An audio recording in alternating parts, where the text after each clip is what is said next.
क्या आपको पता है कि तालाबंदी के इन 4 महीनों में निचली अदालतों के वकीलों, कोर्ट में काम करने वाले लोगों ने किस तरह की आर्थिक तंगी झेली है? बिहार में पटना उच्च न्यायालय के आदेश के बाद जिला अदालतें वर्चुअल के साथ साथ फिजिकल तरीके से चलनी शुरू हो गई हैं। 2 सितंबर से इसकी शुरुआत हुई। पूर्णिया से हमारे सहयोगी पंकज भारती ने बताया कि जिलों के वकीलों के अनुभव भयावह रहे हैं। वकीलों के साथ कई तरह के स्टाफ, कचहरी परिसर में निजी तौर पर काम करने वाले कई तरह के पेशेवर लोगों को भयानक आर्थिक तंगी का सामना करना पड़ा है।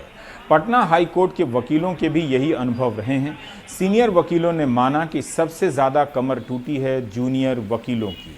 एक वकील के साथ Munshi, helper, driver, notary, judiciary paper बेचने वाले लोग होते हैं, टाइपिस्ट होते हैं, फ़ोटो स्टेट करने वाले होते हैं। कई तरह के काम कचहरी के कैंपस में होते हैं जिनसे कोर्ट जब अदालत चलती है तो खर्चा चलता है। बिहार में वकीलों के अलग अलग एसोसिएशन ने कई बार आर्थिक पैकेज की मांग की, लेकिन किसी ने इस पर ध्यान नहीं दिया। सरकार ने भी नहीं, न अदालत ने, न बार ने, न संघ ने। कम से कम कानून मंत्रालय को अपने फंड से इन वकीलों की मदद करनी चाहिए थी। पूरे राज्य में लाखों लोग अलग अलग न्यायालय से अलग अलग तरीके से जुड़े हुए हैं। वकालत प्रभावशाली पेशा है, इसके बाद भी इनकी सुध नहीं ली गई।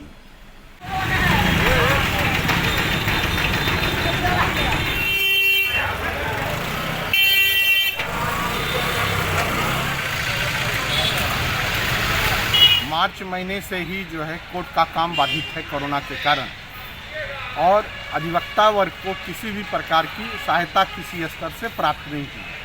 अधिवक्ताओं के लिए केवल जीविका का साधन ही अधिवक्ता है, कोर्ट है, न्यायालय है, और वो बाधित होने से उनके परिवार को आर्थिक जो है परेशानियों का सामना करना पड़ रहा है। अभी तक यही स्थिति बनी हुई है। तो ये फिजिकल और वर्चुअल कोर्ट में बहुत ज़्यादा काम नहीं हो पा रहा। सरकार ने जिस प्रकार से सभी लोगों के लिए जो गरीब लोग हैं उन लोगों को जो आपने कम से कम राशन की व्यवस्था कराई, तो अधिवक्ता वर्ग भी एक जो है आपको मजदूर की तरह की है, रोज़ काम करता है तो कुछ उपार्जन करता है। तो आपको चाहिए था कि अधिवक्ताओं को भी जो है हम जो है वो राशन की वस्तु कराते, उसको 1-1 हज़ार रुपया देते, तो इससे अधिवक्ताओं का भी जो अपना परिवार का भरण पोषण हो पाता।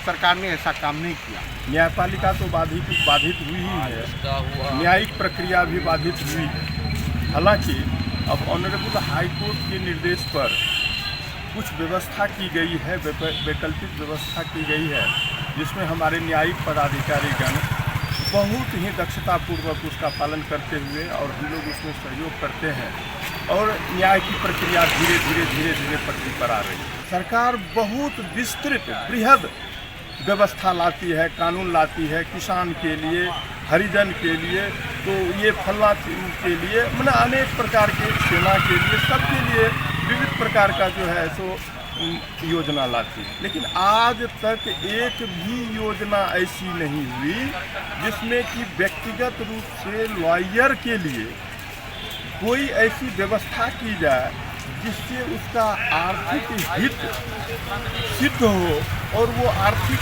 रूप से इस्टेब्लिश। अधिवक्ताओं का कामकाज पूरी तरह से ठप है। कोई न्यायालय का काम नहीं हो रहा है। न्यायालय के पदाधिकारी काम करते हैं, नहीं करते हैं, फिर भी उनको निश्चित है कि उनको वेतन मिलना ही मिलना है। किंतु अधिवक्ता अगर कोर्ट नहीं जाएंगे तो उनको कौन वेतन देगा, कौन पैसा देगा? आप किसी का काम करेंगे तभी तो पैसा के हकदार हैं। लेकिन ऐसा है नहीं, कोर्ट का काम बंद है।